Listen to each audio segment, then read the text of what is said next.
ahí se va a solucionar seguramente, ¿eh?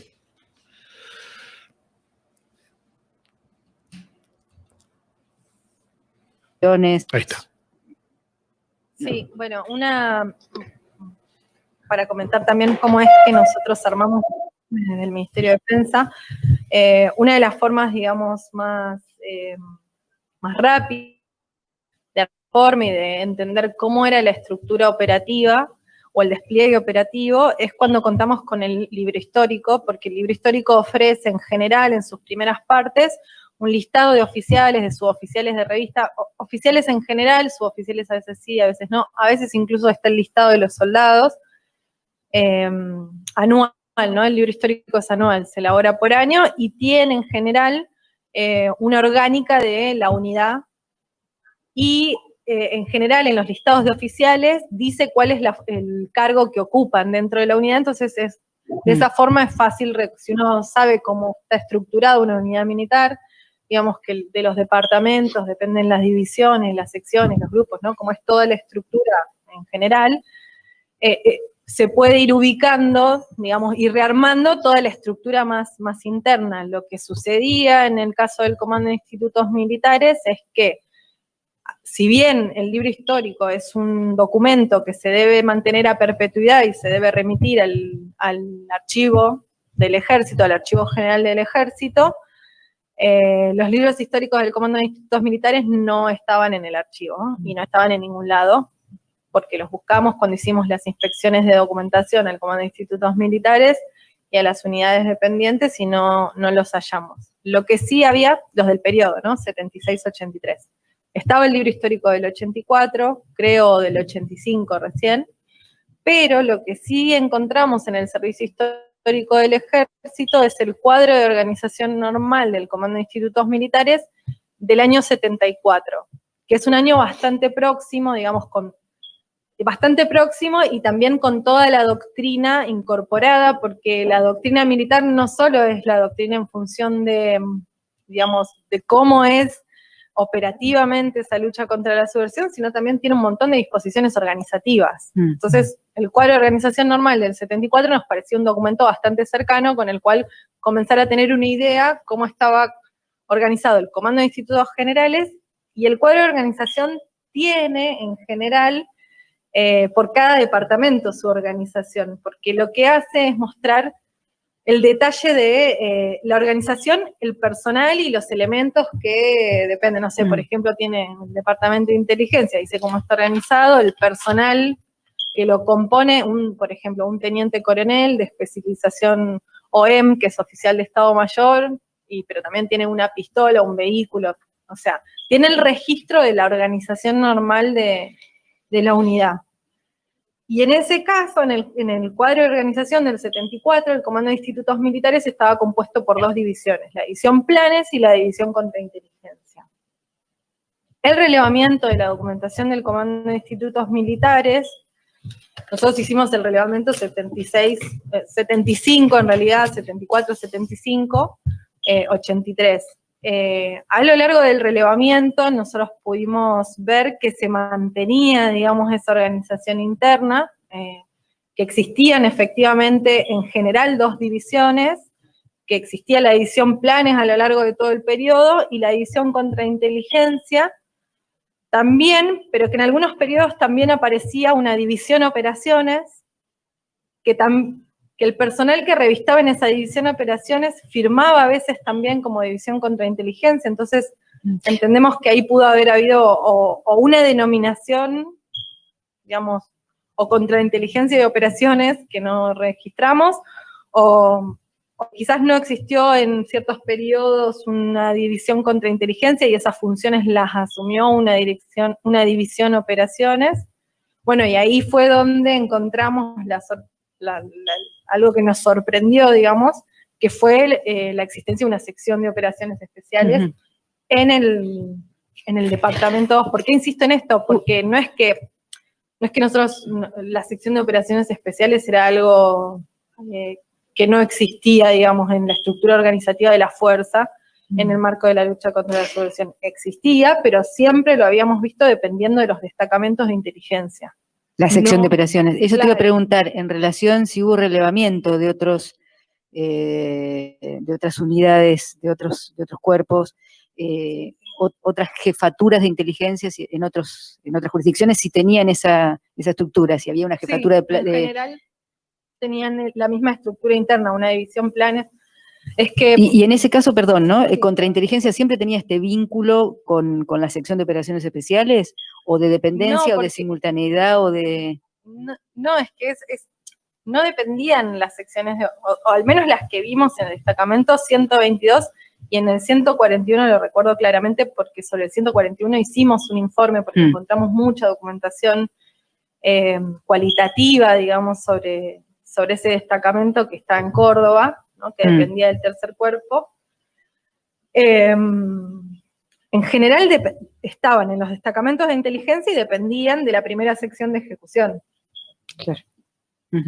No estaban en el órgano de dirección de inteligencia dentro de la estructura de las unidades de combate, digamos. Los destacamentos son unidades especializadas, ¿no? Son lo que se llaman los servicios técnicos. ¿Qué significa eso? ¿Puedo hacer una pregunta? Sí, doctora. Bueno, muchas gracias. Una consulta le quería hacer.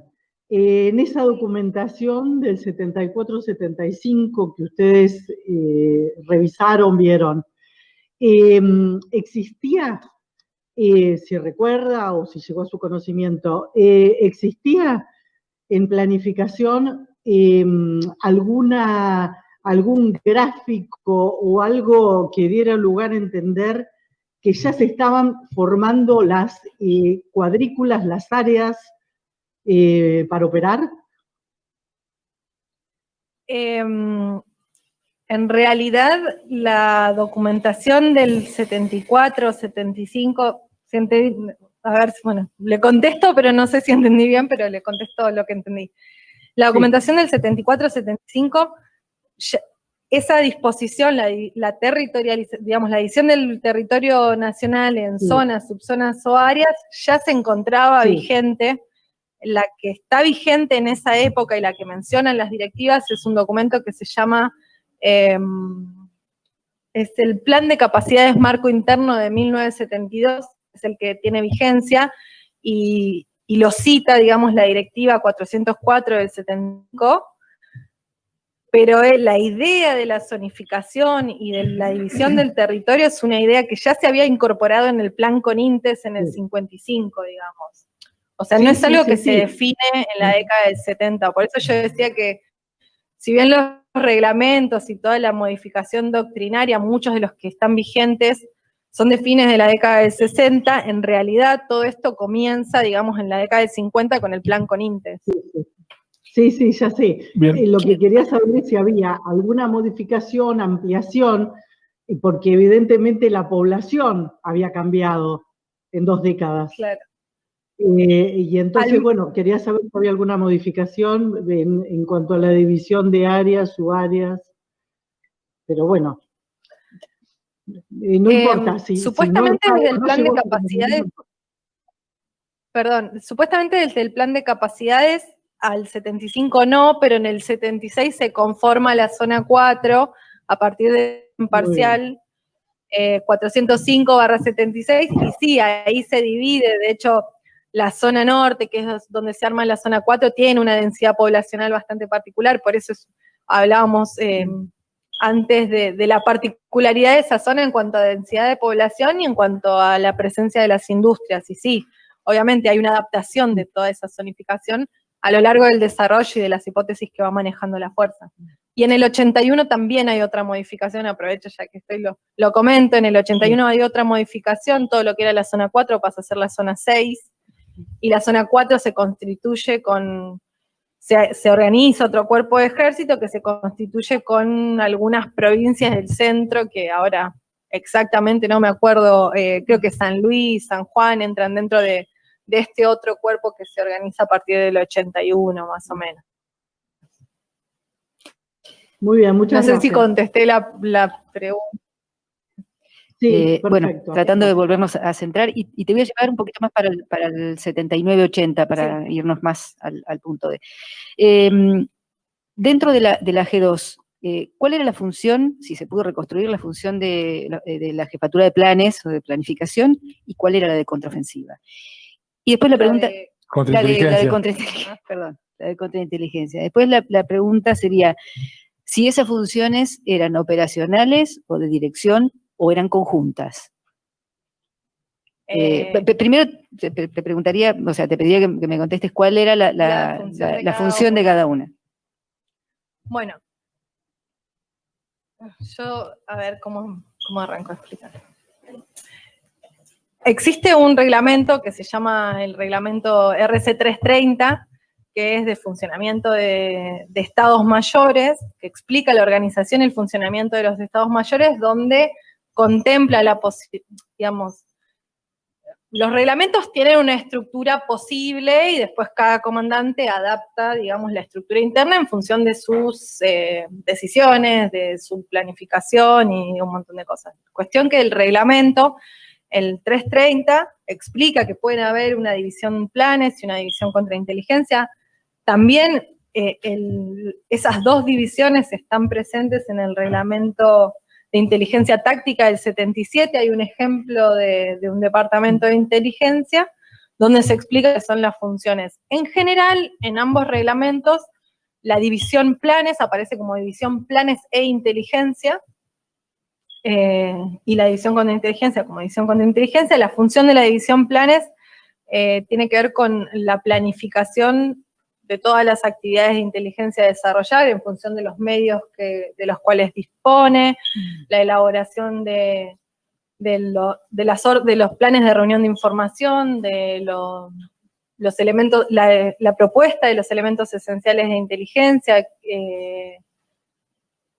todo lo que hace a la planificación, digamos, de un departamento que tiene que dirigir actividades de inteligencia. No sé. Para poner un ejemplo, ir al sí. terreno, por ejemplo, la planificación de los medios de reunión, o ¿qué sería? La coordinación, la supervisación, uno tiene, digamos, existen ciertas necesidades de información y que uno las planifica en función de la situación, porque otra de las cuestiones de la división planes es llevar actualizado el registro de situación, ¿no?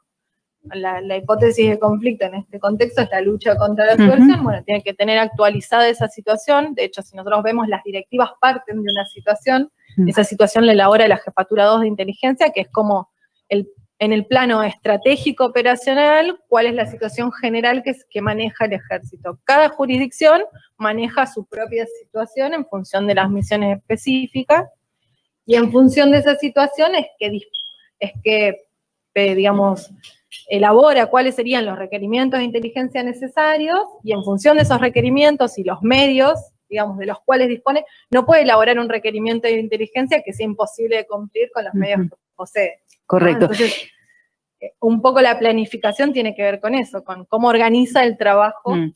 Y la pregunta sería, o sea, para elaborar ese plan necesita información, tiene que tener información de inteligencia. Por ahí la pregunta es un poco obvia, pero quería... Por eso yo decía antes que en general en el reglamento se llama inteligencia. Sí, obviamente, o sea, la información es como la inteligencia es la información procesada. Sin información no existe inteligencia. Entonces, y básicamente la planificación implica información, obviamente, sobre las propias capacidades, pero también sobre las capacidades y debilidades del enemigo, que es como la función de la inteligencia, llevar los registros de esa situación, llevar los registros de esa planificación, todo eso le compete a la división plan. Y otra pregunta que se desprende de que tal vez es obvia, pero ¿podía existir una operación de inteligencia que no estuviera planificada? No. Bien. No, uno tiene que disponer del personal para realizarla, tener un objetivo sobre esa operación. No sería una operación de inteligencia, no sé cómo explicarla, no se enmarcaría Sí, no, está claro, yo quería que lo confirmes de esa manera. Y perdóneme, doctora, siguiendo esa línea, ¿no? Para poder comprenderlo en función a la idiosincrasia propia que hablamos de institutos militares. Sí. ¿Sí? Tenía 10 áreas ¿sí? Sí. Le sumamos los departamentos de planes y de contrainteligencia, ¿sí? Cada área estaba dividida o respondía a la responsabilidad de una escuela, Sí. ¿sí? Es decir, que el director de la escuela era jefe de la escuela y jefe del área. Sí. Bien. ¿Quién planificaba y quién ejecutaba? ¿El SOE, Instituto Militares, Inteligencia o la Escuela de Caballería, por ejemplo? No, bueno. O sea, porque Claro. en la idea de una la... estructura como medio compleja, entiendo. Porque, Claro. a ver, la sensación que da si uno lo compartimenta es que la responsabilidad es, mi responsabilidad es este salón. Sí. ¿Pero funcionaba así o era algo mucho más macro en términos de que eran capas que iban cubriendo uno sobre otro? Claro, el Comando de Institutos Militares tiene la responsabilidad de la zona. Esa zona está compuesta de áreas. Entonces, pueden suceder muchas cosas. Puede suceder que por la propia relevancia de una operación, directamente se encargue el Comando de Institutos Militares de llevarla a cabo. Puede ser que se la delegue a otra área a través del Centro de Operaciones Tácticas y que en ese caso, digamos, una escuela se encargue de realizar un operativo, como también se la puede delegar a otra área, digamos, a través del Centro de Operaciones Tácticas. Hay toda una organización, digamos, jerárquica, hay una organización, o sea, de arriba hacia abajo y de abajo hacia arriba, que hace que todo eso esté pautado, digamos. Perdón, La jurisdicción de la Escuela de Caballería, pero es ejerce su responsabilidad sobre esa jurisdicción, pero le responde al Comando de Institutos Militares. O sea, la responsabilidad no se delega y el comando tiene la responsabilidad sobre la zona, ¿no? Y completando un poco la pregunta La para... responsabilidad de mando. ¿no? Sí, está claro. Entonces, todo lo que sucede en el área 430, que era la escuela de ¿Y quién caballería, planifica? el comando hace una planificación a nivel zonificación, y la escuela hace una planificación propia, porque también posee un departamento de inteligencia, una división puede ser en este caso, porque es más pequeña, digamos, porque tiene otro nivel, puede hacer sus propias planificaciones también. Y en función de eso, esa planificación de esa sección o esa dirección de inteligencia respondía a la G2, o sea, respondía a la jefatura, a la G2 de la plana mayor de institutos militares. Claro. No podía, se podía desmarcar una escuela, por ejemplo, la escuela de caballería podía tener un plan de inteligencia independiente que no dependiera de la jefatura 2. No, como no. El Comando de Institutos Militares tiene que además responder por todo lo que sucede en las áreas que le dependen, ¿no? Hacia arriba. Si uno mira las directivas, el Comando General del Ejército emite una directiva, podemos hablar para ir más a la época de la 604 del 79, y lo que la directiva dice es que en un plazo de tantos días los comandos de zonas tienen que emitir sus propias órdenes de operaciones que tienen que ser aprobadas por la superioridad, o sea, por la propia jefatura del Estado Mayor General del Ejército. O sea, esa es la posibilidad. El Ejército dice algo en el reglamento 9.1 que quizás explique un poco mejor cómo funciona, digamos, como organización, que es el mando centralizado y la ejecución descentralizada. Para que la ejecución de las operaciones pueda ser descentralizada, hay que todo el tiempo dar cuenta, ¿no? Y llevar, desde arriba llevar un control y desde abajo dar cuenta de qué es lo que se va a hacer, cuáles son los resultados. Esa es la idea del mando central. No es una autonomía de abajo, ¿no? Es una cadena jerárquica bien organizada. Es decir, que la G2 respondía o tenía que informar a la jefatura 2 respecto de la planificación de las operaciones de inteligencia. El Departamento de Inteligencia del Comando de Institutos Militares probablemente reporte a la jefatura 2 sobre las actividades de inteligencia desarrolladas en la zona, más allá de que el canal técnico de inteligencia de los destacamentos o del batallón, digamos, siga otro curso. Hay una cuestión operativa, digamos, de inteligencia táctica que sigue ese canal.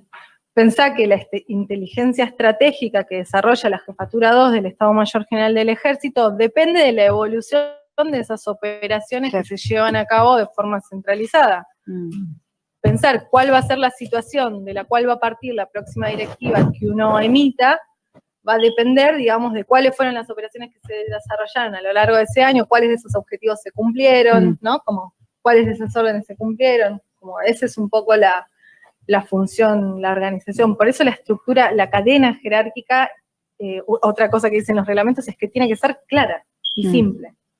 Y en ese caso, y vos lo dijiste, te voy a preguntar, que es un término muy, muy técnico, si podés explicar la diferencia entre canal técnico, porque vos dijiste por canal técnico, de canal de comando, cómo funciona, cómo se articulan, y cuáles serían.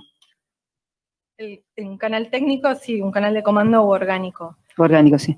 El desarrollo de actividades de inteligencia, o las actividades de inteligencia que desarrolla el personal, por ejemplo, que está encargado de la reunión de información, que puede ser personal, puede ser cual, digamos, la reunión de información para el ejército la hace toda la tropa, pero bueno, el personal especializado, por ejemplo, un destacamento, el destacamento reporta por un canal orgánico, en este caso y por la organización del CIFE, vuelvo a la directiva 211 del 75, que explica que existe ese canal, porque el Batallón de Inteligencia 601 conforma en el 75 la central de reunión de informaciones. Después, si quieren, explico, ¿no?, por qué la conforma y qué tiene que ver, pero la eleva a través de su canal técnico de inteligencia, desde el destacamento, toda la situación, digamos, de inteligencia de esa zona al Batallón de Inteligencia 601. No quita que al mismo tiempo esa información tenga su canal de comando o canal orgánico, como vos dijiste, de comando se llama en realidad, que tiene que ver con la necesidad de continuar en operaciones, digamos. Todo eso se informa por el canal orgánico para continuar las operaciones, para informar los resultados, y por el canal técnico la información necesaria, la información de inteligencia. Las directivas son, creo que bastante claras en el sentido de qué es lo que se remite, ¿no? La información de los resultados, el material secuestrado, todo eso al 601. Bueno, volviendo a la otra jefatura de la que hablamos, la de contrainteligencia, ¿cuáles eran las funciones? La división, perdón, sí, la división de contrainteligencia. Dentro del Departamento de Inteligencia del Comando de Institutos Militares. Hasta ahí estamos claros. Sí. Y a partir de explicar la función de contrainteligencia, si podés empezar a hablar de lo que era la SOE, cuándo aparece y cómo articula con la contrainteligencia. Según los reglamentos, la contrainteligencia son las actividades o las operaciones que se desarrollan para evitar la ejecución de actividades de inteligencia del enemigo, digamos, ¿no? Real o potencial, como dice la lucha contra la subversión. Y en ese sentido, digamos, consiste de también actividades de reunión de información vinculadas a ese plano específico, ¿no? A evitar, a obstaculizar o a evitar la inteligencia del enemigo.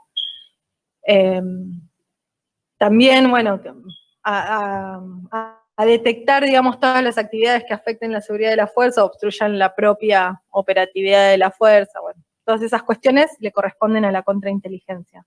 Y tiene actividades de dirección y de planificación también, como división de contrainteligencia de esas actividades, solo que sobre el plano específico, ¿no?, de esto, de la contrainteligencia, y coordina las actividades de ejecución de inteligencia, que también existen actividades de ejecución de inteligencia, son el contrasabotaje, el contraespionaje. Eso, en el terreno, ¿qué significa ejecución de inteligencia? De inteligencia, las actividades de ejecución de inteligencia pueden ser la reunión de información de inteligencia, ¿no? Sí, de inteligencia. La reunión de información, incluyendo el espionaje, dice entre paréntesis el reglamento, me acuerdo. La reunión de información, ¿cómo se llama? La interpretación de imágenes, la inteligencia del orden de batalla, bueno, esos son campos de inteligencia.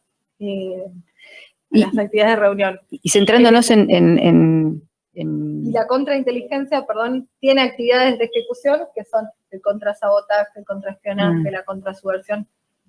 Son cosas que los reglamentos explican de una forma como un poco abstracta. Sí, a eso me refería. Para decir verdad, son cosas que los reglamentos explican de una manera bastante abstracta. vos me preguntabas por... El ejemplo, lo concreto, me ¿no? preguntaba por actividades de contrainteligencia concretas. La verdad que, no sé, en este momento no se me ocurre un ejemplo de la documentación. Disculpa, en ese sentido, Sí. revisar legajos de posibles militares que quieran ingresar al Colegio Militar de la Nación para saber si pueden ser agentes subversivos que quieran infiltrarse. ¿Podría ser una actividad de contrainteligencia? Sí, ¿Ese podría ser un ejemplo que vos podrías brindar? exacto. Está bien, gracias. No, o sea, es uno de los ejemplos que dicen los reglamentos, dicen las directivas también. De hecho, la directiva del 79 pone un especial énfasis en ese tema. Supongo porque percibe que hay una actividad de inteligencia que Otra se pregunta. elabora a través de los soldados Bien. conscriptos y el personal civil. Otra pregunta, por ejemplo, hacer inspecciones a unidades militares en función de información que se tenga sobre posibles maneras de penetrar la unidad. ¿Puede ser una actividad de contrasabotaje? La contrainteligencia también se encarga de las cuestiones que tienen que ver con la seguridad y las instalaciones de las unidades militares, y parte del contrasabotaje es detectar cuáles son los puntos débiles de penetración del enemigo. Es como una terminología muy bélica, pero sí, del enemigo en la propia institución, físicamente o a través de espionaje. Gracias. Yendo a los medios de reunión, ¿no? A la reunión de información. Y vos porque estaba pensando en algo, pero se me escapó con pensar en las tareas de ejecución concretas, que no me las acuerdo de memoria, pero que están en el reglamento, muchas más de las que dije, eso digo. Pero usted me había preguntado sobre el vínculo entre la SOE y la contrainteligencia. Sí. Nosotros, entender de quién dependía la SOE fue una, digamos, fue una de las metas también de armar el informe específico de la sección de operaciones especiales. Lo cierto es que a lo largo del relevamiento de la documentación, que no es mucha, pero es bastante en términos cualitativos, quizás no es tanto en términos cuantitativos, pero sí en cualitativos, y eso tiene la desventaja de que a veces no nos permite reconstruir bien la estructura cuando no están todos los legajos y todo eso. Nosotros vemos que hay periodos donde hay una superposición entre la división de contrainteligencia y la sección de operaciones especiales, pero porque, por ejemplo, el jefe de división contrainteligencia firma también algunos legajos de personal subalterno como jefe de sección.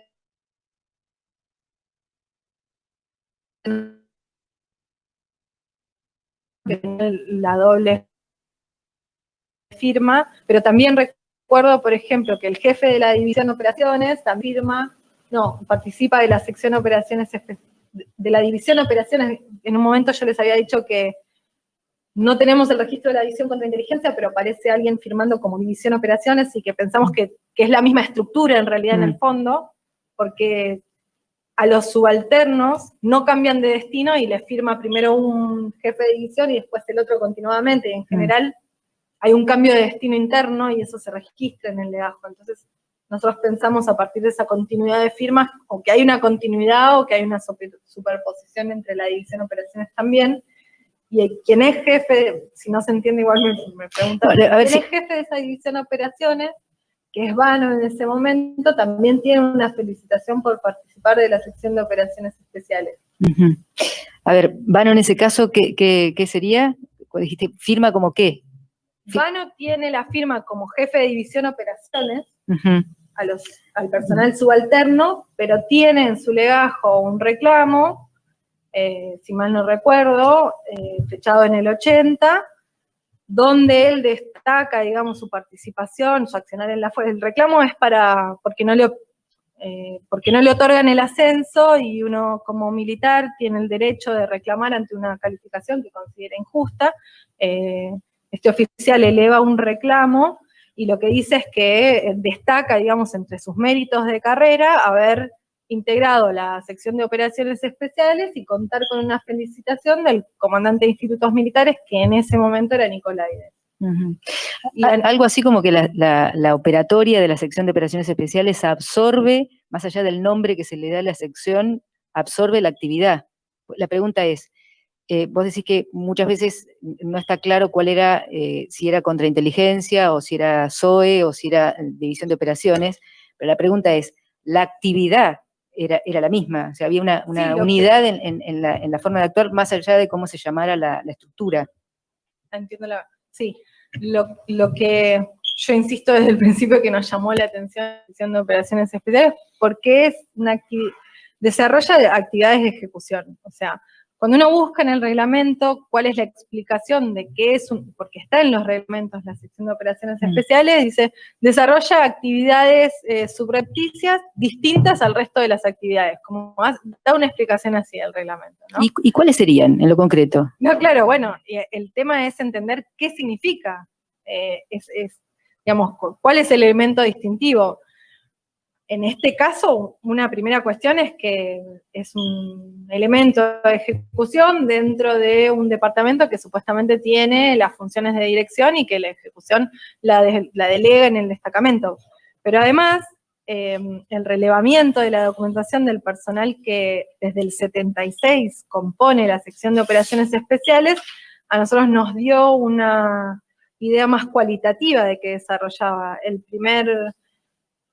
La primera referencia que yo recuerdo es de un oficial de apellido Bozo, si mal no recuerdo, que dice que revistaba en el Comando de Institutos Militares y que era parte digamos, y que como parte de esa área de inteligencia había tenido que desarrollar misiones que llevó hasta, decía algo así, no me lo acuerdo de memoria, obviamente, que llevó hasta sus últimas consecuencias, pese a las implicaciones religiosas, morales y espirituales que le conllevaron, digo, ya hay, que no va a detallar cuáles son esas operaciones o esas actividades que desarrolló, pero que pueden dar cuenta de esas actividades y nombra a los siguientes camaradas, dice, y nombra a una cantidad de oficiales con cargos de jefaturas, nombra al comandante de institutos militares, al segundo comandante, al jefe del departamento de inteligencia,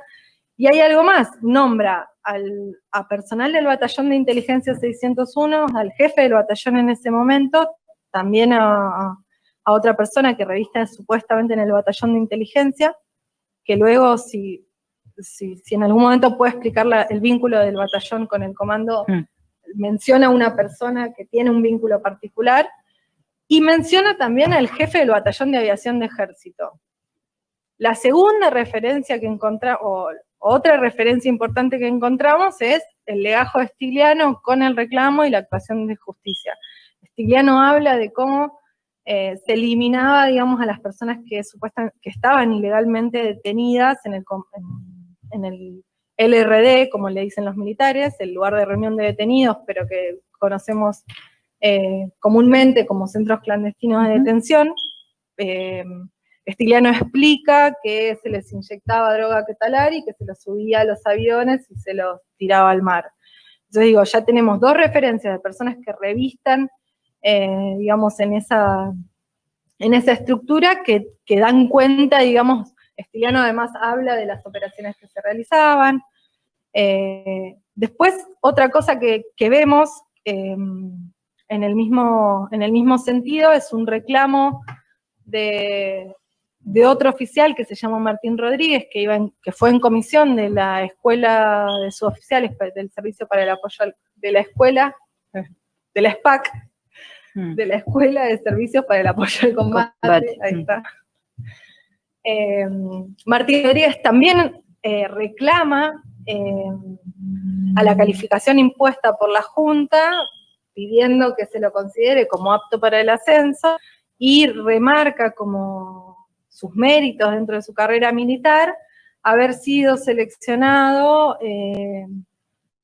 por el director de la SPAC para integrar primero los grupos especiales de la SPAC, es decir, en jurisdicción del área que le correspondía a la escuela, y para explicar un poco, y luego en comisión al Comando de Institutos Militares haberse desempeñado como jefe de la SOE en el año 1977, y mientras estaba en ese mismo cargo, dice que estaba encargado del lugar de reunión de detenidos. Eso te iba a preguntar, si se puede determinar a cargo de quién estaba el lugar, o sea, el centro clandestino. LRD. Pero la pregunta es, si estamos hablando de, perdón. No sé, espera, que te respondo eso porque es una pregunta bastante particular. No es común encontrar información sobre los LRD. Digamos, por eso también traigo a colación estos tres reclamos, digamos, porque no es algo muy común. Lo que no sé decir quién estuvo a cargo, digamos, Martín Rodríguez lo manifiesta en su reclamo, y a partir del informe conjunto que hicimos con el programa de Verdad y Justicia, sé que hay testimonios que dan fe, digamos, de que habría cumplido esa función en lo que se denominaba el campito, que era el LRD, pero no dice, lo que sí queda muy claro a partir del relevamiento de la documentación es la función ejecutiva que tenía la SOE y el vínculo de todo el Departamento de Inteligencia con el lugar de reunión de detenidos, digamos. El vínculo directo, digo, hay dos personas que pertenecieron a la sección de operaciones especiales que mencionan, bueno, Martín Rodríguez menciona directamente haber sido el encargado, pero Stigliano habla de cómo se eliminaban a los detenidos. Entonces, ¿dónde estaban esos detenidos? El conocimiento y la operatividad de la sección de operaciones especiales en torno a lo que se denominaba el LRD queda bastante claro. Yo sé que puede parecer poco, pero es un montón, porque la documentación administrativa no suele contener, digamos, estas referencias tan explícitas. O sea, sí encontramos más de lo que pensábamos, pero es un montón como referencia a eso. No sé si contesta. Sí, no, está perfecto. Y la pregunta sería, más allá de esta formulación a través de eufemismos, ¿no? En esos reclamos.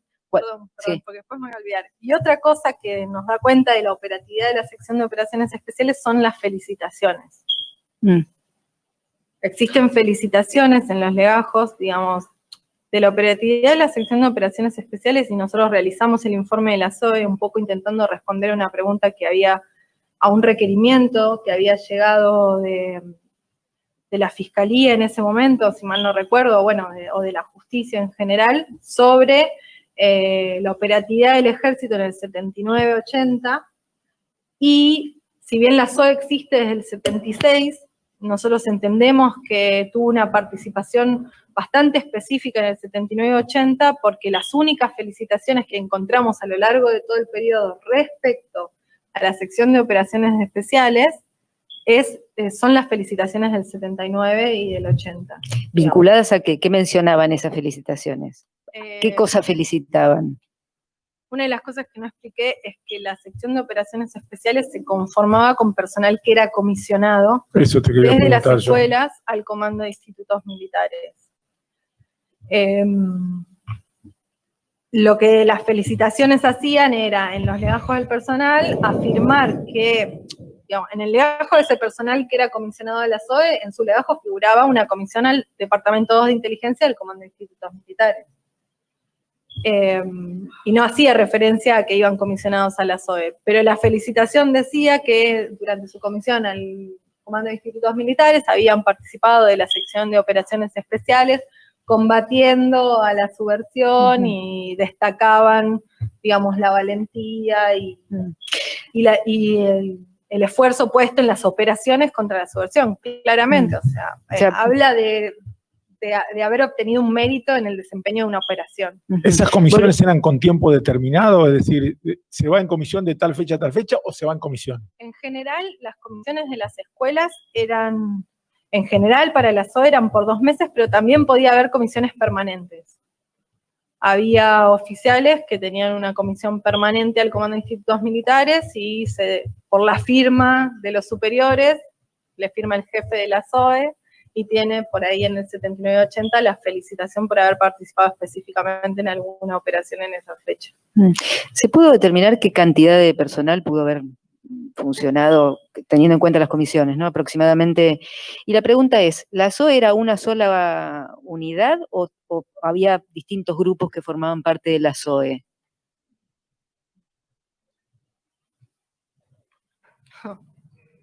son preguntas difíciles. Sí, difícil. ¿Cuánto personal había en la SOE? El relevamiento, justamente porque la particularidad era que el personal venía comisionado desde las escuelas, y pensemos que eso a nosotros nos implicaba relevar mínimo 600 legajos, de los cuales muchos estaban salidos. Yo no diría, la SOE tenía tanto personal, no lo diría nunca porque no lo voy a poder asegurar, y por eso creo que el informe incluso dice avance, porque es lo que pudimos encontrar hasta ese momento. Pero nosotros relevamos más o menos una cantidad en el 79-80 de 10 personas, pero ya te digo, de 10 personas de las cuales tenemos la información asegurada y no una comisión que es confusa, al Comando de Institutos Militares, pero es posible que haya más. Y yendo a lo concreto, y tomando por ahí una expresión del presidente del tribunal de la audiencia pasada, que es quienes caminaban la calle, ¿no? Quienes estaban a cargo de los operativos de secuestro, concretamente, respecto del enemigo subversivo. ¿Se puede pensar que era esta unidad la que estaba a cargo de esos operativos? Sí, es lo que estoy tratando, sí. Pero por eso digo, o sea, atravesando, sí, dejando de lado los eufemismos de los legajos. Cuando uno dice la operatividad es... mira, voy a dar otro ejemplo. Yo había relatado que nosotros encontramos documentación sobre la SOE en Córdoba, por ejemplo, ¿no? Del destacamento 141, tenía una sección de operaciones especiales. Creo que es en el 80, uno de los oficiales que participaba de esa sección de operaciones especiales hace un reclamo. Otra vez, porque consideraba que la calificación que la Junta le había impuesto no era correcta y consideraba que merecía un ascenso. Y entre las cuestiones digamos, entre los méritos o entre las cuestiones a resaltar de su carrera hasta ese momento, afirma haber participado de la sección de operaciones especiales o del destacamento de inteligencia, y dice que en ese tiempo que fue parte, digamos, de esa sección, que pertenecía a la primera sección de ejecución, desarrolló operaciones militares, investigaciones, interrogatorios. Y dice, por operaciones militares me refiero concretamente a detenciones, allanamientos, control de población, dice eso. Y con respecto a los interrogatorios, la pregunta es, ¿esa actividad formaba parte de la reunión de información, de uno de los puntos de reunión de información? Sí. La otra pregunta, ¿esa actividad estaba reglamentada? Sí. Y la tercera sería, ¿quiénes estaban capacitados o en condiciones de llevar adelante los interrogatorios? Bueno, es parte de la reunión de información, sí, porque los reglamentos de inteligencia dicen, bueno, la inteligencia se elabora en función de fuentes de información. ¿Qué es una fuente de información? Cualquier cosa o persona de la que emane información. Y el reglamento de inteligencia táctico, el 16.1 del 77, lo que dice es que una de las principales fuentes de información, o de las que más hay que aprovechar, o de las más provechosas en este caso, son los prisioneros de guerra o los detenidos subversivos, y una de las técnicas, digamos, de reunión de información es el interrogatorio al prisionero de guerra o al delincuente subversivo detenido, como pueden llegar a decir los documentos. ¿No? ¿Qué personal lo hacía? Los reglamentos son muy claros, no es que cualquiera puede interrogar, existen para eso el personal de inteligencia capacitado específicamente para interrogar personas. Y volviendo a institutos militares, ¿es posible pensar que estas estructuras tenían personal especializado para cumplir con esta tarea? Sí.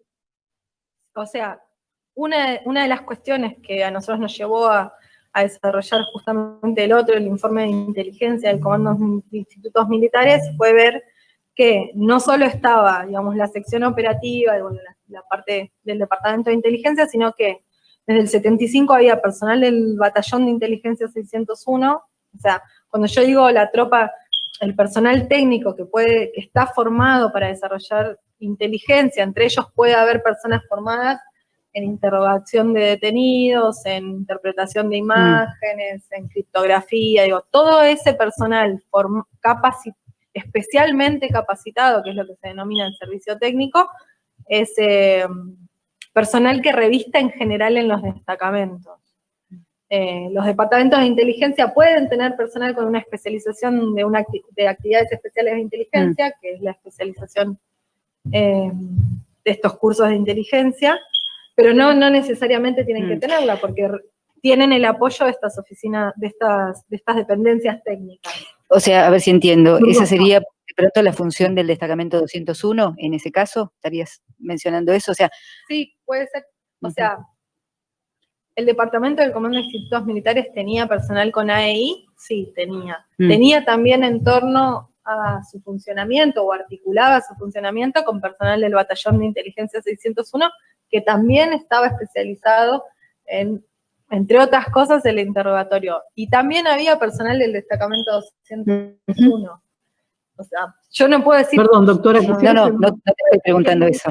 No, claramente no, sino en función de las capacitaciones y de la habilitación sí, que tenía. Señor presidente, voy a pedir si queda ya registrado, porque veo que se insiste con la pregunta, que ella acaba de testigo dijo, y antes lo había mencionado, que no puede afirmar lo que la fiscal. Está claro, yo estoy haciendo la pregunta y ella contesta lo que tiene que contestar. Perdón, señor presidente, ¿puedo hacer una pregunta? Una pregunta.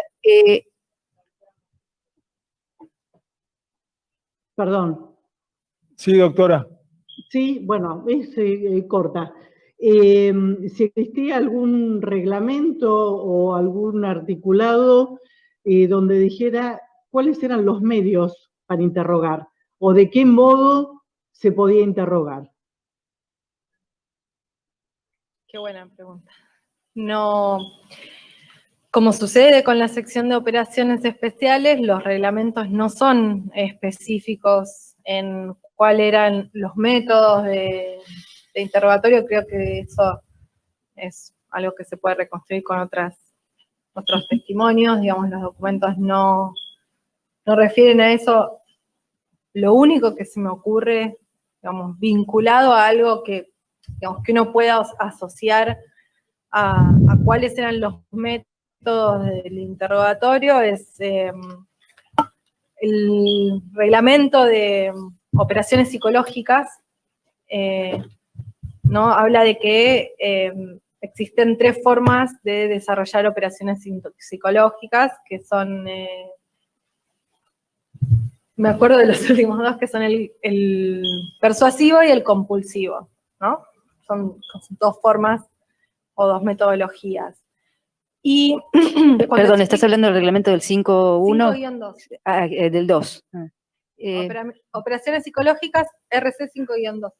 Existe otro que es RC 5-1, que lo vi mencionado en algún lado, yo no tuve acceso a ese reglamento, sí al 5-2. Cuando habla de cuáles serían las metodologías compulsivas, apela o dice que son aquellas que apelan a lo instintivo del ser humano.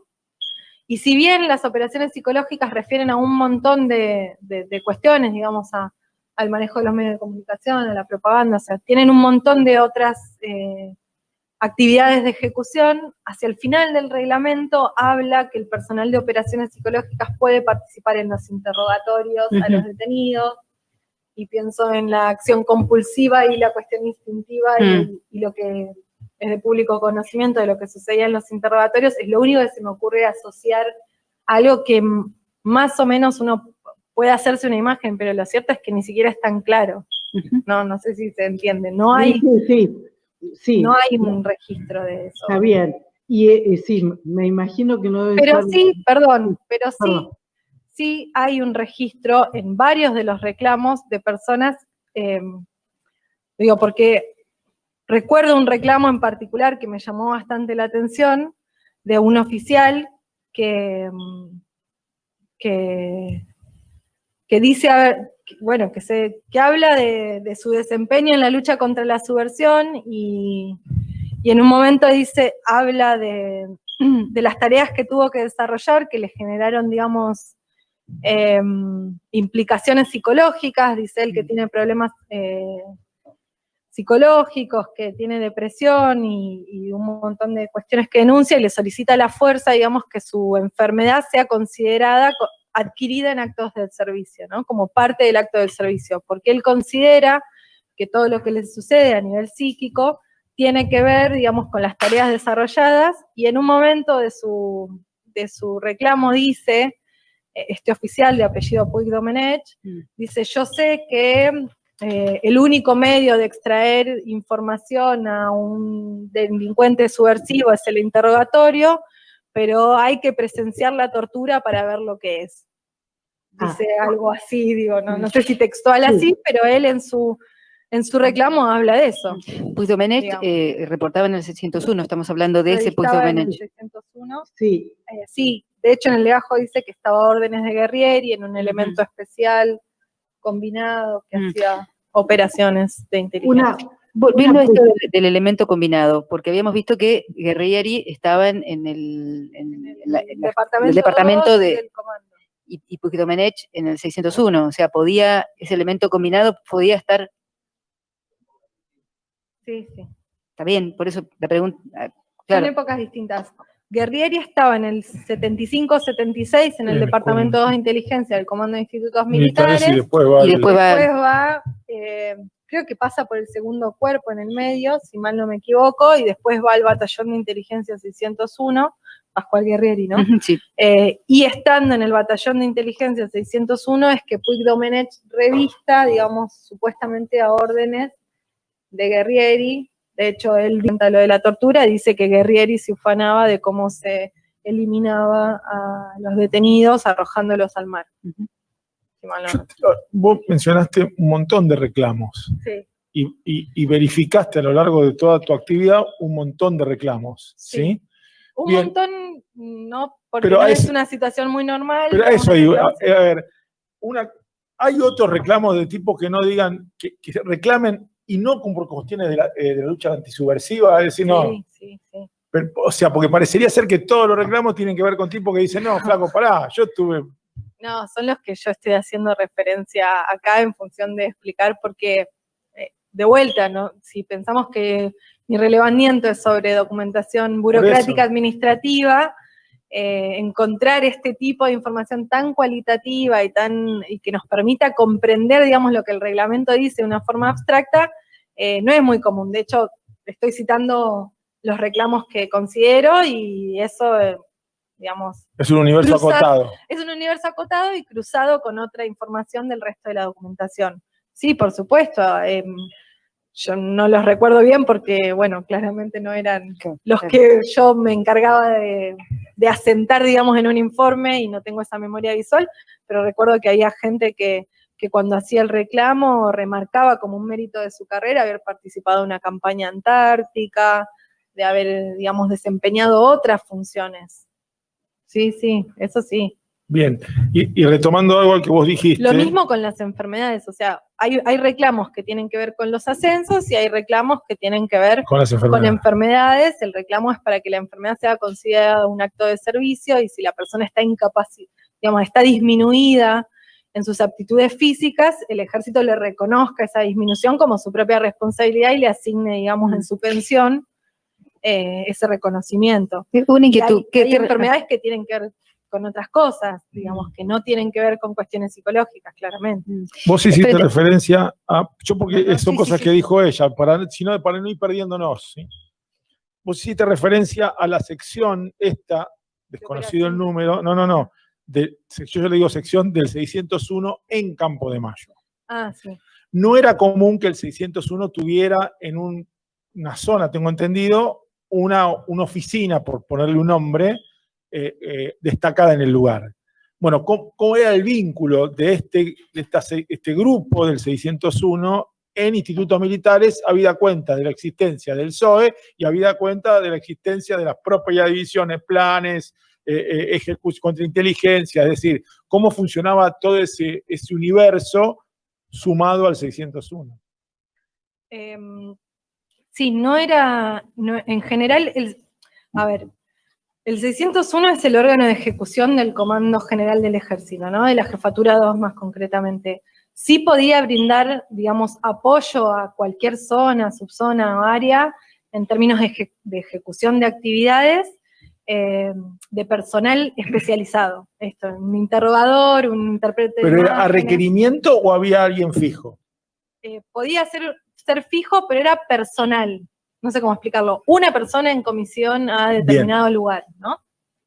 Acá lo que la orden parcial establece, usted dice, no era normal que haya una sección. Bueno, hay dos excepciones. Una es el comando del primer cuerpo de ejército, digamos, pero básicamente lo que dice la directiva 211, que ahí aparece, digamos, el vínculo del 601 con el comando del primer cuerpo, es que el asiento del 601 entra dentro de la jurisdicción del primer cuerpo y que va a prestar, digamos, un apoyo, y de hecho, la directiva 405 del 76 le ordena al primer cuerpo conformar con personal del batallón de inteligencia y de otros servicios de inteligencia una COI, una central de operaciones de inteligencia, en la jurisdicción del primer cuerpo. Es decir que, digamos, hay personal asignado al primer cuerpo del batallón de inteligencia 601. La misma orden lo que dice, la 405 del 76, lo que dice es que, la relevancia de las tareas de inteligencia reglamentariamente disponen,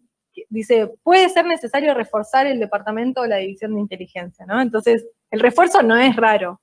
El tema es que el Comando de Institutos Militares no tenía, en ese momento, personal técnico de inteligencia cuando se emite la 405 del 76. Incluso lo que la orden revela, la orden parcial esta, es que ese personal del Batallón de Inteligencia 601 ya prestaba apoyo al Comando de Institutos Militares desde antes de la emisión de la orden. Por eso yo al principio dije que para mí, o para nosotros, digamos, en nuestro relevamiento, la orden formaliza una situación de hecho que era el Comando de Institutos Militares operando en la zona 4. Es extraña la cuestión de la sección. Yo quiero... antes había dicho en relación a un reclamo, y para no olvidarme, que tenía que ver un poco con esta parte del informe que tiene que ver la articulación del 601 con todas estas estructuras de inteligencia.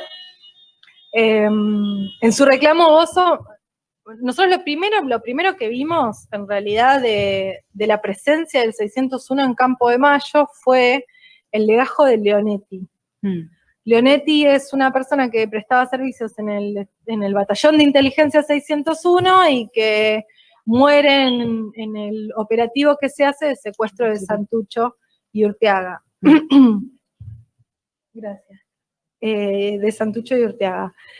En su legajo, en el año 76, dice, batallón de inteligencia 601, Dest ICIA 1000, IIMM, o sea, Destacamento de Inteligencia Militar, Institutos Militares. Ya ahí hay algo que decimos como, esto es muy extraño, o sea, hay una sección que se va a incrementar según los medios a disposición, lo que le sigue organizativamente a una sección es un destacamento, los destacamentos se componen de compañías y secciones, bueno. Entonces, esto nos da cuenta que hay una estructura, digamos, conformada por parte del 601 en el Comando de Institutos Militares. A eso se suma el reclamo de Bozo, que lo menciona a Belene, dentro de las personas que podían dar cuenta de todo esto que él relataba, de su participación en el Departamento de Inteligencia. Y a todo eso, en el marco de los relevamientos, también se suma otro oficial del batallón 601 que aparece también firmando como jefe de ICIA CM, o sea, jefe de Destacamento de Inteligencia, Campo de Mayo, a personal subalterno del Departamento 2 del Comando de Institutos Militares. ¿Quién era? Creo que es Marinsalda. Lo que nosotros hicimos después fue Marinsalda, si mal no recuerdo. Lo que nosotros hicimos fue o Quirós, o Herminio Quirós. bueno, Marinsalda, Quirós, Belene, Leonetti. Claramente 601, claramente personal del 601. Fuimos al libro histórico del 601, que está en los libros históricos del 601, y lo único que tienen en su libro histórico, más allá de que los libros históricos poseen un montón de secciones, es el listado de los oficiales que prestan servicio y su estructura orgánica. En el año 75, estas 4 personas estaban en los listados del Comando de Institutos Militares y no tenían asignado un destino interno.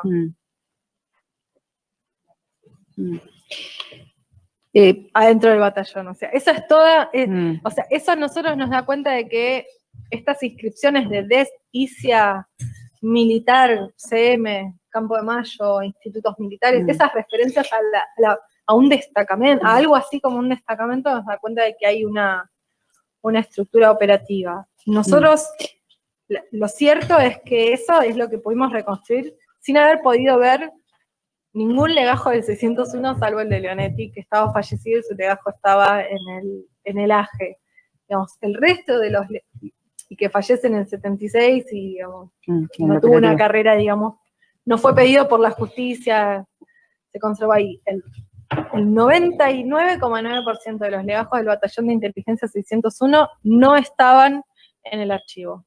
Así que es como lo que puedo dar cuenta, pero que existía una articulación, seguro.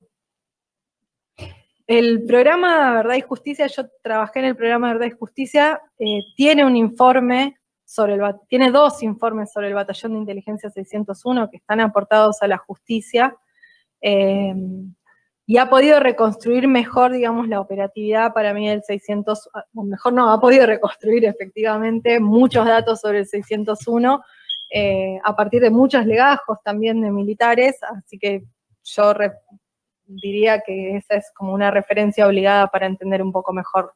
Lo que sí recuerdo de la lectura de uno de esos informes es que había un oficial del Batallón de Inteligencia 601 que declaraba, yo no recuerdo si declara ante la CONADEP o en un juzgado, que declaraba que él era intérprete de imágenes y que había sido asignado desde el Batallón de Inteligencia 601 al Comando de Institutos Militares, en el 76 también, y lo que dice es que le dan una oficina en el campo de tiro, en la plaza de tiro del Comando de Institutos Militares, y que él se vinculaba directamente con Verplaetsen, y que una de sus funciones, digamos, ahí en el Comando de Institutos Militares era un poco formar al personal del comando sobre organizaciones subversivas, un poco eso. Si mal no recuerdo, era ese registro está en las Rotela, causas. me parece que era el apellido de la persona que declara. Digo, pero el informe del programa de Verdad y Justicia me parece que es el que tiene. Perdón, y en esa referencia, porque estoy tratando de volver sobre lo que ella dijo y quedó colgado. Después vamos con las preguntas, por eso no es que me desordeno. Trato de seguir el orden para ir cubriendo todos los espacios que la testigo fue diciendo. Vos hiciste referencia a la central de reunión y dijiste después sobre la central de reunión puedo agregar algo de... Sí, pero bueno, me parece que yo lo iba a dejar para el final eso, pero bueno. Está bien. ¿Por qué decía puedo agregar algo? Una de las cosas que... porque me parecía que, digamos, por las preguntas y eso, dejar bien en claro que digamos, que sobre lo que implica la lucha contra la subversión, la inteligencia del ejército cumplió una misión, digamos, cumplió una función prioritaria. Lo dicen las directivas, pero además la 211 del 75 es la directiva a través de la cual la Jefatura 2 de Inteligencia crea la central de reunión, y una de las fundamentaciones, digamos, de crear esta central de reunión, lo que dice es que, bueno, que hasta el momento cada una de los sistemas de inteligencia de las distintas Fuerzas Armadas, de Seguridad y de la CIDE habían realizado tareas de inteligencia de manera compartimentada, gracias, compartimentada, digamos, en función de sus propias necesidades, y que eso había hecho, digamos, que existan descoordinaciones y desaprovechamiento de la información. Entonces, lo que dice la Directiva 211, y me parece relevante para entender el canal técnico de inteligencia del que hablaba antes, ¿no? Al que responde el personal, por ejemplo, comisionado del 601 en Campo de Mayo, al personal del destacamento de inteligencia 201 de Campo de Mayo, es que la inteligencia de la lucha contra la subversión se monta sobre el CIFE, el sistema que me había hecho la pregunta, el sistema de inteligencia de la Fuerza de Ejército, al cual se suman el resto de las Fuerzas Armadas, y que a través de las comunidades informativas que las conduce, digamos, a nivel nacional, la Jefatura 2, y a los niveles, digamos, por debajo, que serían las zonas, las subzonas, las áreas, los respectivos jefes de los departamentos o divisiones de inteligencia, y, digamos, eso en la conducción del CIFE y del funcionamiento de la inteligencia, y que el canal técnico, digamos, suma a todos estos otros sistemas de inteligencia y centraliza la información en el Batallón de Inteligencia 601 en su central de reunión. Correcto. Eso era lo que... Voy a seguir en esta línea. Vos hablaste... primero me había quedado una pregunta antes que hiciera la pregunta... No. Cuando estabas relevando los reclamos que fueron haciendo los operativos de inteligencia en función de las tareas que tuvieron que hacer, ¿qué respondió el ejército? Primero, ¿qué cantidad, dentro del... ¿Qué cantidad de reclamos en ese sentido hubo? ¿Y cuál fue la respuesta del ejército? En toda la fuerza. No, de los que vos relevaste, de los que ustedes relevaron. ¿Cuántos habrán sido? ¿Del Comando de Institutos Militares o de...? No, en general. Ah. Reclamando esto, ¿no? Reclamando la afectación psicológica por las tareas desarrolladas. Y del personal que prestó servicios en ese... Digamos, el hecho de reclamar ya no es una situación, digamos. De hecho, si uno lee los reclamos, muchos dicen, es la primera vez que reclamo a una calificación. Hay todo un tema en reclamar a una calificación, digamos, una cuestión de pertenencia a una estructura que es muy jerárquica, ¿no? Y eso, uno da cuenta de que no es común el reclamo. Y lo cierto que es que no sabría decirte cuántos. Son pocos, para mí son muchos, porque son esos documentos que a uno le quedan grabados en la cabeza que le permiten entender mucho un funcionamiento. ¿Y qué respuesta tuvo el ejército? Te iba a decir un ejemplo. Por ejemplo, nosotros relevamos el Comando de Institutos Militares, y yo ¿cuántos reclamos cité? 4 o 5 reclamos, digamos, no... En el área de inteligencia, ¿no? Que es un área bastante interesante. Y una cosa que no relaté, y es un caso bastante particular, es un reclamo de un suboficial también. Y vuelvo ¿Estos reclamos son de oficiales? ¿Todos los que mencionaste son de oficiales? Los reclamos en general sí son de oficiales. Sí, todos los reclamos a los que hice referencia son de oficiales, y te diría el 99% de los reclamos que vi, no sé, mientras trabajé en el Ministerio de Defensa, son de oficiales. Muy pocos de suboficiales, pero en el caso del Comando de Institutos Militares hay un suboficial que va en comisión al Departamento 2 de Inteligencia, le figura la comisión, no le firma el jefe de la SOE en su comisión, lo que nos da cuenta, digo, la dificultad de reconstruir la sección de operaciones especiales, ¿no? Con un montón de gente que puede haber ido en comisión, pero no tiene esa firma. Pero en su legajo está la felicitación de Nicolaides por haber participado de la sección de operaciones especiales, y él hace un reclamo diciendo que, bueno, reclamando también a un ascenso de la Junta. Hay una junta especial para suboficiales y voluntarios, que es distinta a la junta de calificación de oficiales, un sistema bastante complejo el de las calificaciones.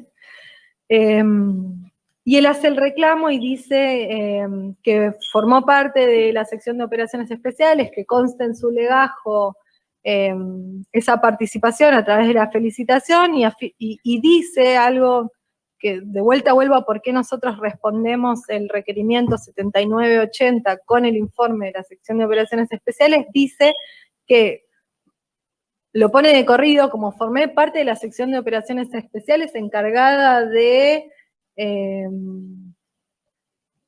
las dice, bueno, de las operaciones contra la subversión y la captura de los TEI, Ujú, o de las TEI. ujú. ¿Te acordás ¿No? quién es ese suboficial? ¿Te acuerdas el apellido?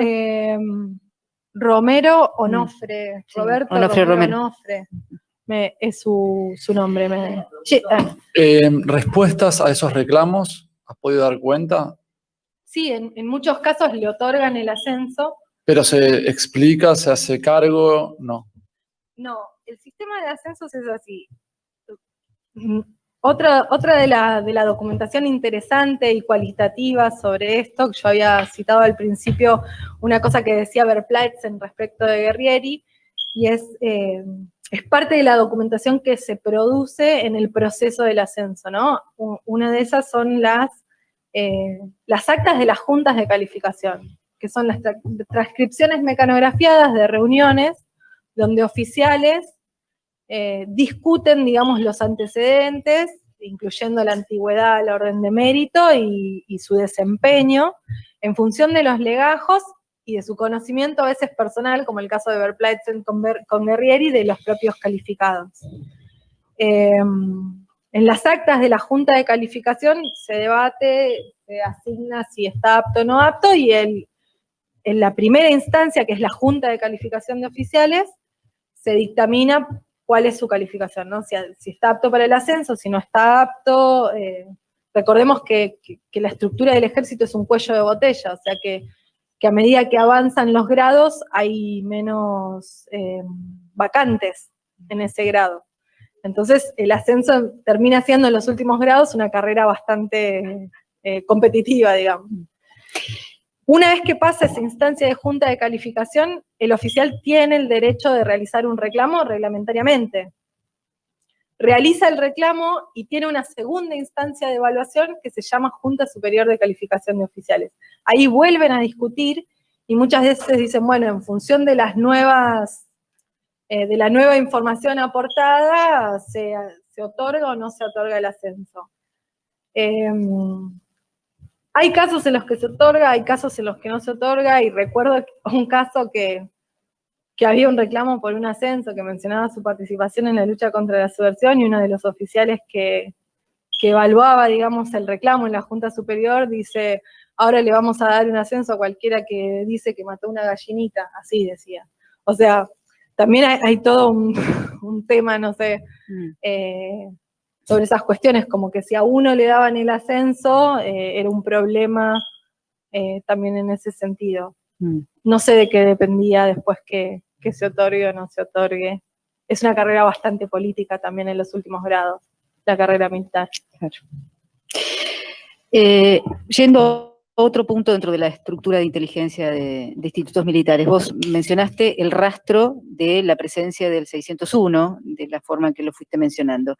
Yo te quiero preguntar puntualmente sobre el destacamento 201. Sí. ¿Cómo aparece? ¿Cuándo aparece? ¿Quién lo nutre? O sea, cómo se arma esa estructura, qué función tuvo, qué dependencia o qué relación tenía, tanto con el G2 como con la SOE.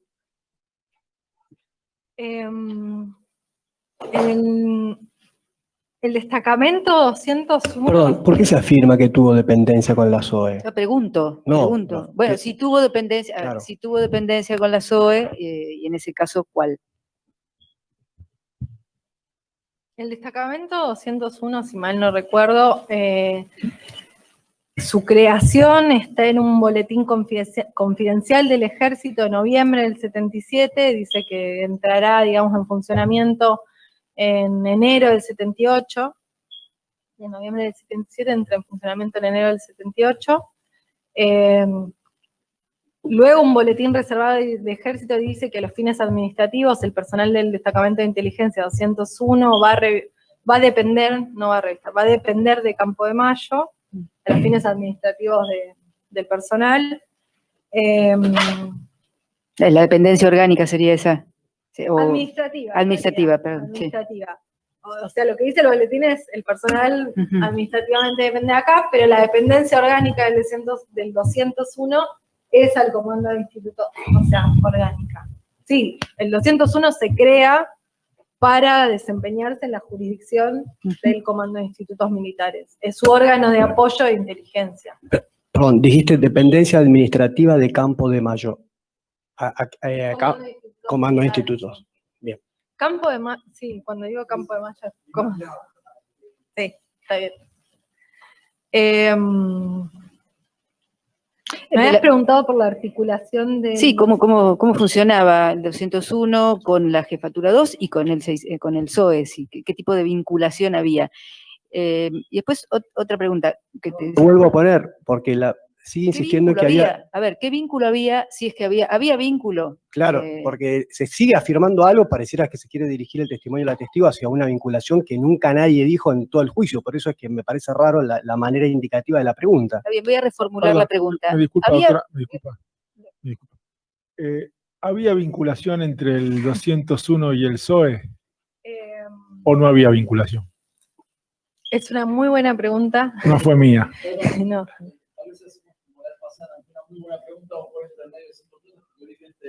¿Querés? Sí. Hacemos un cuarto intermedio de 5 minutos y continuamos.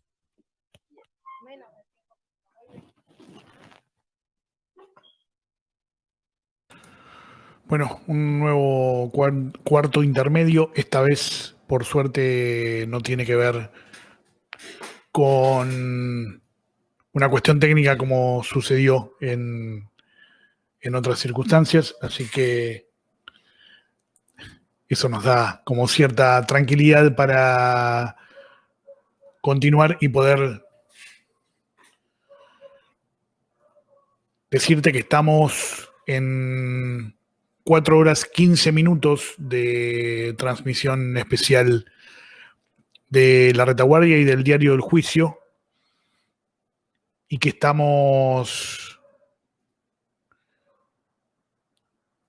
expectantes con el testimonio de Verónica Almada. Ella está dando cuenta de cómo era la estructura de inteligencia. Es muy difícil, ¿no? O sea, hay que pensar que son estructuras diseñadas para que no las conozcamos, ¿no? Para que las podamos descubrir y poner en contraste. Entonces, son testimonios, digamos que este testimonio y el de Estela Segado de la semana pasada, que son testimonios sumamente relevantes en lo técnico y quizás un poco difíciles de seguir para quienes no han seguido la causa, ¿no? Pero son, como dijo Sosti, aún refiriéndose también al testimonio anterior, al del médico olvidadizo, también lo dijo en torno de las primeras palabras de Almada. Testimonios que van a ayudar a la hora de los alegatos de las querellas a construir la acusación a nivel probatorio, y que también van a servir a los jueces seguramente para poder tomar una determinación. Obviamente esto es una opinión personal, ¿no? Les van a servir este tipo de testimonios, además de los testimonios directos de quienes sobrevivieron, de los familiares, para sostener de manera argumental lo que, desde mi punto de vista como periodista, claramente aparecen como sentencias condenatorias. Yo sé que todavía es muy temprano, obviamente nadie se adelanta porque no pueden hacerlo, digo, los jueces no pueden adelantar opinión, entonces se cuidan mucho en las preguntas que hacen de no adelantar un juicio, porque no pueden hacerlo. Sí pueden hacerlo, por supuesto, la fiscal, las querellas y los abogados defensores. Algunos tienen, los primeros, la potestad de acusar y los defensores obviamente de defender, y entonces muestran sus cartas y muestran hacia dónde van desde lo legal y lo técnico para conseguir el objetivo jurídico que tienen. Los jueces tienen que permanecer escuchando, preguntando, averiguando, pero sin emitir juicio, hasta que lo hacen con la lectura del veredicto, donde sabremos si los condenan o los culpabilizan o los declaran inocentes, y si los condenan, qué pena les van a dar, y también en la sentencia donde conoceremos los fundamentos. Para esa fundamentación es sumamente importante un testimonio como el de hoy de Almada o el de la semana pasada de Segado. Y después no está de más repasar, por si estuviste temprano a la mañana y después te fuiste, y escuchando el testimonio del médico capitán del ejército y de la gendarmería, de nombre muy sugestivo, el doctor Matarán, que no recordaba la mayor parte de las cosas que le preguntaban, como por ejemplo haber participado de la autopsia de lo que supuestamente era el cuerpo de Guadix y no lo era porque habían fraguado el suicidio. Bueno, ese testimonio, nos decía Gabriela Sosti después en uno de los cuartos intermedios, digamos que también es importante, aunque a nosotros nos dé bronca y nos parezca que son testimonios que merecerían algún tipo de comentario, digamos, de parte de los jueces, más allá, digamos, ¿no? O algún tipo de sanción. Bueno, eso después se evaluará si las partes terminan pidiendo falso testimonio o no, y seguramente así va a suceder, ¿no? Que en el momento de los alegatos van a pedir falso testimonio, no solo por Matarán, sino también por los otros gendarmes que han pasado por aquí y que, si bien no tan olvidadizos como Matarán, han entregado información de manera extraña, ¿no? Se acordaban algunas cosas o, bueno, intentaban sostener la historia oficial de un supuesto Guadix bajando del micro para suicidarse allí. Les quiero contar a quienes están allí siguiéndonos en esta transmisión especial que va a regresar, que no terminó, que tiene un breve cuarto intermedio, que estamos hoy a la noche a las 21, gracias Florencia Tajes Albani por recordármelo, vamos a estar haciendo Oral y Público, que es el programa sobre los juicios por crímenes de lesa humanidad que hacemos aquí en La Retaguardia, y que sale todos los jueves a las 21. Lo puedes escuchar a través de Radio La Retaguardia. Contamos con la participación de don Víctor Basterra, que ahora mismo no está participando por unos problemas de salud que lo aquejan, pero sí ha sido parte durante tantos años que aprovechamos para escuchar cosas del archivo. Hoy, por ejemplo, que se cumplió un nuevo aniversario del final de la Guerra de Malvinas, vamos a estar escuchando alguna intervención de Víctor sobre Malvinas. Él estaba en la ESMA secuestrado cuando ocurrió la Guerra de Malvinas, y además quienes fueron parte de las torturas allí en Malvinas eran las mismas personas que torturaban en la ESMA, ¿no? Basterra siempre cuenta esto y lo vamos a volver a escuchar en el día de hoy. Ya está la testigo Verónica Almada, antropóloga, allí en la sala. Ahí estamos viendo al juez, al presidente del tribunal, Esteban Rodríguez Eggers, es quien está sin el saco y con anteojos. También lo vemos al otro integrante del tribunal, al juez Matías Mancini. También está, pero de manera virtual, la jueza María Claudia Morguese Martín. Y allí vemos la cabecita desde atrás de la fiscal Gabriela Sosti en la imagen que genera el tribunal. La imagen de la sala la genera el tribunal. Hoy hemos contado con con la persona que se encarga de la imagen, con la posibilidad de ir cambiando las cámaras de acuerdo a quién hablaba. Es algo como básico, pero que hoy ocurrió más que la semana pasada y es súper interesante poder ver a quién está hablando. Es algo que supera nuestro alcance, porque la señal está generada por el propio tribunal.